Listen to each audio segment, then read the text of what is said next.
graça e a paz de Jesus esteja com vocês. Não poucos jovens têm me questionado sobre alguns assuntos, tá? Política, religião, filosofia, sociologia, e a relação entre eles, e daí eu tive a intenção, daí eu tive a ideia de fazer esse canal, nada profissional, nada acadêmico, mas também nada superficial, para que eu venha expor minha opinião sobre esses temas que a turma vem me abordando, e quem sabe a gente trocar umas figurinhas aí e construímos um conhecimento, tá? Temos um debatezinho aqui de maneira sadia, nada de discussão, enfim. Aquele debate, aquele diálogo bem legal, bem sadio. Então, assim, além desses vídeos expressando minha opinião, de debates, tá? Enfim, eu também vou estar postando algumas palavras como a que eu já postei, falando sobre Deus. Eu tenho alguns outros vídeos que eu já tenho salvos aqui, que eu vou fazer uma edição especificamente para o canal e vou estar postando. E espero que vocês gostem, e no final do vídeo não vou pedir like, não vou pedir para você compartilhar, a menos que você queira, mas o que eu peço é que você deixe seu comentário, faça questionamentos e depende da situação, caso você queira minha opinião em relação a outro tema, deixa lá a tua pergunta que eu teria a maior satisfação em responder. E para começar, tá, eu vou pegar um questionamento que cerca de 6 jovens me fizeram, tá, entre igreja e trabalho, sobre uma questão bem atual, que é sobre coronavírus, pandemias, pragas, desastres, enfim, como sendo uma resposta de Deus como sendo a ira de Deus em resposta às blasfêmias, aos deboches que a humanidade tem feito com o nome dele. O questionamento é o seguinte: tudo isso que acontece no Brasil em 2020 é resultado da ira de Deus em decorrência dos constantes abusos, escárnios e blasfêmias contra ele? Tá? E um dos maiores exemplos, praticamente foi consenso entre as seis pessoas que me perguntaram, foi o especial de Natal, tá? Daquele grupo humorístico, e o samba enredo e alegoria das escolas de samba aqui no Carnaval de 2020. Lá, Carnaval, estou perdido no tempo. Carnaval de 2020 lá no Rio e São Paulo. Seria, portanto, tudo isso que está acontecendo, de desastres, pandemias, coronavírus, enfim, uma resposta de Deus diante da blasfêmia, da deboche com o nome dele? Sinceramente, a minha resposta é não. Penso que não seja uma resposta de Deus em relação a tudo isso que está acontecendo. E eu vou justificar o porquê, fazendo a contextualização, tá? Indo um pouco mais além do que a pergunta proposta, de maneira que eu já venha dar uma pista do que está por vir aí dos outros vídeos que eu pretendo publicar, com base em algumas perguntas que a turma vem me fazendo também. Me permitam, eu estou com um guia aqui, tá? Estou com o computador aberto aqui para me guiar nessa resposta. Não tenho uma didática de youtuber, não tenho familiaridade com essa situação aqui, tá? Eu gosto muito de escrever, então escrevendo é outra coisa, gravando um vídeo é outro. Então me permitam usar o meu guia aqui embaixo. Nós vamos discorrer um pouquinho, tá? Então, para contextualizar um pouco, tá? Diante dessa minha resposta não, plena gravação do vídeo, começa a passar um helicóptero aqui em cima, né? Não dá para ser embaixo. Mas vamos prosseguir. Tá, então, para contextualizar minha resposta que eu não creio que seja Deus o culpado disso, que tudo isso está acontecendo seja uma resposta de Deus, uma ira de Deus, enfim, eu quero ler com vocês Romanos capítulo 12, versículo 23 e 24, que está escrito o seguinte: Tu que te glorias na lei, desonras a Deus pela transgressão da lei? Porque, como está escrito, o nome de Deus é blasfemado entre os gentios por causa de vós. Texto um pouco forte, tá? Mas nós vamos contextualizar e, por fim, finalizar. Então, o que Paulo está dizendo aqui de maneira bem clara é o seguinte: olha, vocês desonram a Deus, basicamente isso, tá? Trocando em miúdos, como um bom nordestino, tá? Paulo está dizendo assim: então, que vocês desonram a Deus porque vocês vivem uma coisa diferente que vocês pregam. Vocês desonram a Deus porque vocês pregam uma coisa dentro da igreja e vivem outra coisa lá no mundo. A teologia que vocês pregam não alcançou as ruas, é tudo lá dentro do templo. Então, aí logo após isso ele faz aquele alerta: olha só, o nome de Deus é blasfemado por causa de vocês. O nome de Deus é blasfemado, o nome de Deus é debochado, o nome de Deus é alvo de escárnio lá no mundo por culpa de você. Por culpa de você que prega o evangelho e vive um outro evangelho, tá? E um outro ponto em questão também já começando a abrir um pouco mais essa resposta, é dizendo o seguinte, que penso eu que a Igreja de Jesus Cristo, em toda a face da terra, ela enfatiza muito mais na sua pregação, na sua dinâmica de evangelho, coisas acessórias ao evangelho, penduricalhos ao evangelho, doutrinas secundárias, ao invés de enfatizar e focar na doutrina primária, que é o evangelho em si. Se foca muito, é, a igreja, de uma forma geral, ela eleva, ela supervaloriza certos pecados e bota lá para baixo, ou até nem trata como pecado, certas coisas que deveriam ser pecado. Então, vamos prosseguir um pouco nessa resposta e eu quero trazer vocês para uma situação seguinte. Como é que o mundo dá para entender uma igreja que prega um Deus que não faz acepção de pessoas e por muito tempo e ainda chancela um discurso totalmente separatista, de apartheid, um discurso segregador? Porque se a gente for analisar a história dos Estados Unidos, por exemplo, e até a história do Brasil, tá? A igreja por muito tempo chancelou um discurso escravocrata, tá? Então, se você pegar a história do pastor Batista Martin Luther King, que eu estou lendo a autobiografia dele, que eu aconselho, é show de bola, tá? Se você pegar a história dele, ele pregou contra o racismo e o subjugo da raça negra lá nos Estados Unidos em relação aos direitos civis. Existia a igreja de brancos e negros. Como é que uma igreja que prega o Evangelho de Jesus Cristo pode compactuar com uma situação como essa? Ainda mais quando Martin Luther King já estava no auge lá do seu ativismo, mesmo como pastor, muitas igrejas se negaram a marchar com ele nessa dinâmica, nessa temática. Então, como é que o mundo pode ver uma igreja que prega esse evangelho? Deus não faz acepção de pessoas e a igreja faz acepção de pessoas. Então, como é que dá para o mundo, como é que dá para os gentios entender uma igreja que prega um Deus de paz, um Deus de amor, um Deus de misericórdia, mas, no entanto, ela fica calada em situações como essa que eu falei, e fica calada ou até chancela um discurso diabólico que bandido bom é bandido morto. Eu fui duramente criticado pela minha posição em relação a aquele quadro lá do Dr. Drauzio Varela, em relação àquela trans SUS, né?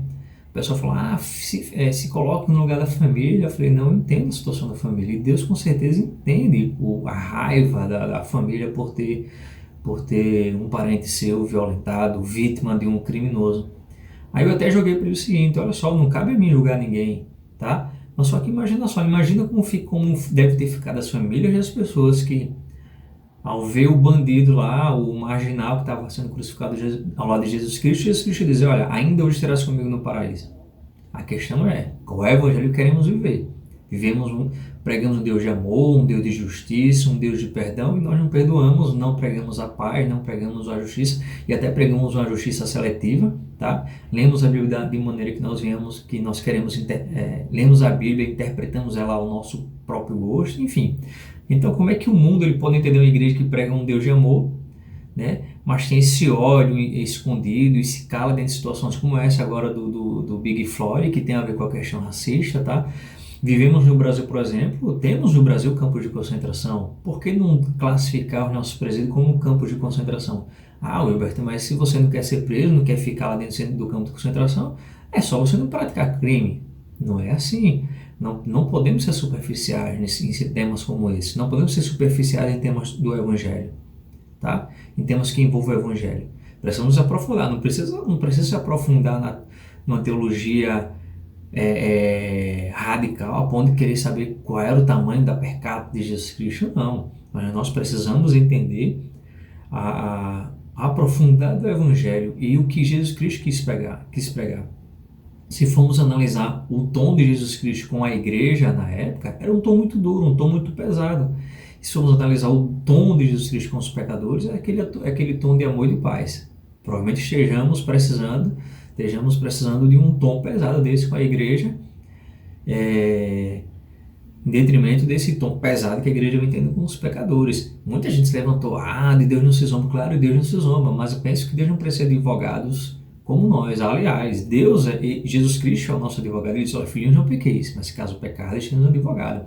Então a igreja não precisa se doer da forma que se doeu, lançando praga, os conjuros, sei lá, a palavra voou agora, enfim, lançando praga lá, amaldiçoando o grupo humorístico lá. E Deus não está nem aí para isso. Deus tem algo muito mais importante, Deus tem um propósito muito maior, que é converter aquela turma lá, tá? Então como o mundo vai entender uma igreja que se envolve, se lambuza com a política, subjuga o evangelho e a política, tá? Colocando os interesses do evangelho abaixo dos interesses políticos. Aí, mais na frente, eu vou tratar sobre o alinhamento da igreja com a política, não nesse vídeo, tá?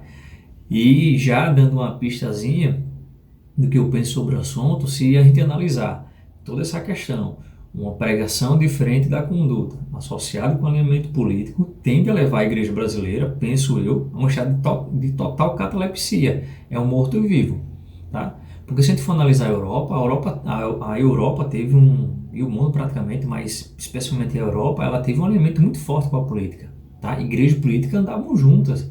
E o que aconteceu? Se você pegar a Europa numa visão continente, existem muitos ateus lá. É um dos continentes com o maior número de ateus. O que imaginar a Inglaterra, a Inglaterra que sofreu um grande impacto da reforma protestante, vivenciou grandes pregadores lá como John Knox, Charles Spurgeon e John Wesley, e hoje praticamente não tem igreja nenhuma. Eu viajei 2 vezes para a Inglaterra, e nas 2 vezes eu mal vi uma igreja evangélica aberta. Quiçá a igreja católica, que tudo bem que lá na Inglaterra é a igreja anglicana, a predominante, porque lá o rei Henrique VIII, né, ele rompeu com o catolicismo romano e fundou a igreja anglicana. Enfim, mas eu andei lá durante 10 dias e o que eu mais via era pub, museu, restaurante chinês e loja de muçulmano. Igreja que é bom, praticamente nenhuma. Então penso eu que a igreja corre um sério risco de um estado de catalepsia, um estado de muita frieza por conta dessa vivência do evangelho diferente da pregação que se propõe, tá? E esse alinhamento político exacerbado, sempre teve, pastores sempre se alinhou. E eu não falo só com o presidente atual, não, eu falo nas 2 vertentes, tá? A igreja, o evangelho não cabe nenhuma ideologia cabe no evangelho. E para nós cristãos, o evangelho ele é soberano, ele é supremo, tá? Então, com isso eu estico um pouco mais a minha resposta em relação a tudo isso, porque eu penso que a igreja ela precisa ser reformada. A igreja precisa ser reformada a ponto da igreja viver o que realmente prega. E quando a gente prega o evangelho, é simples o evangelho. Jesus Cristo falou, tomai sobre vós o meu jugo. Vinde a meus cansados e oprimidos que eu vos aliviarei. Mas por que a própria igreja é sempre oprimida, cansada? Porque a própria igreja coloca um jugo nas costas dos membros, nas costas dos irmãos, que o próprio sistema eclesiástico não suporta. Então, pessoal, a igreja deve ser reformada. Um certo pastor disse que a igreja que surgiu de uma reforma, ela é totalmente avessa à reforma, quando ela deveria ser constantemente reformada. Porque as instituições elas tendem a se voltar contra aquilo que ela prega no decorrer do tempo. Então, ela precisa ser revisitada, ser revisada e ser reformada. Ou se você analisar as igrejas hoje e analisar a igreja na Idade Média, pré-reforma, tá? Você vai ver que a igreja hoje foi feita uma releitura das indulgências. A igreja vende indulgência. Tem igreja que vende até terreno do céu, faça isso, faça aquilo outro e garanta a sua salvação. Então vivemos praticamente situação análoga à pré-reforma. Eu louvo a Deus que Deus tenha levantado pessoas, profetas, para proclamar isso, escancarar isso da igreja, porque a igreja precisa ser reformada, porque senão o que vai acontecer é o total esfriamento.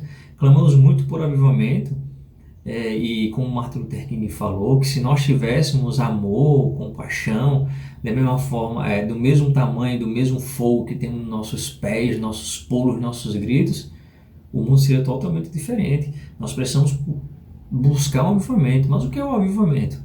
É uma mudança na nossa conduta, é uma mudança da nossa vida pela palavra, tá? Tudo aquilo que a gente vê nas igrejas, tá? Não tem nada a ver com o avivamento, não tem nada a ver com o batismo com o Espírito Santo. Tem um pastor que diz o seguinte, que, olha, entenda o batismo com o Espírito Santo o que você quiser entender, mas uma coisa eu sei, é algo que nem eu nem você tem, tá? Então, assim, eu louvo a Deus porque muita gente tem se levantado para dar esse grito de alerta, para que a igreja seja reformada, tá? E aí, quando eu falo em reforma, eu falo o seguinte, eu comparo com o aparelho telefônico voltar a fazer o que ele deve fazer sempre, que é fazer ligações. Não precisa de WhatsApp, não precisa de Instagram, não precisa de Facebook, não. O telefone, o aparelho telefônico é feito para efetuar ligações, ponto. E o evangelho é feito para ser pregado e ser vivido. Não precisa de acessórios, o evangelho não precisa de penduricalho nenhum. Então, era isso que eu tenho para falar a vocês, tá? Então, penso eu, para ser bem resumido, Deus não é culpado de nada disso. Se tem um culpado é o próprio homem, com os erros dele, com a ganância dele, mas isso não é uma resposta de Deus. E se fosse uma resposta de Deus, penso eu que não seria uma resposta aos ímpios, aos não evangélicos. Porque o que é que se espera dele? Se espera isso mesmo, mas o que é que se espera da igreja? Então, se fosse Deus, o causador, se fosse uma resposta de Deus, seria por conta da sua própria igreja que tem blasfemado e tem desonrado o seu nome, promovendo justamente essa extensão dessa blasfêmia pelo mundo evangélico. Então, que Deus te abençoe. Deixa o teu comentário, tá? Se tu curtiu, tu curte. Se tu não curtiu, tu não curte. Mas deixa o teu comentário, deixa a tua pergunta, que eu terei a maior satisfação em te responder assim que possível. Então, que Deus te abençoe e até a próxima.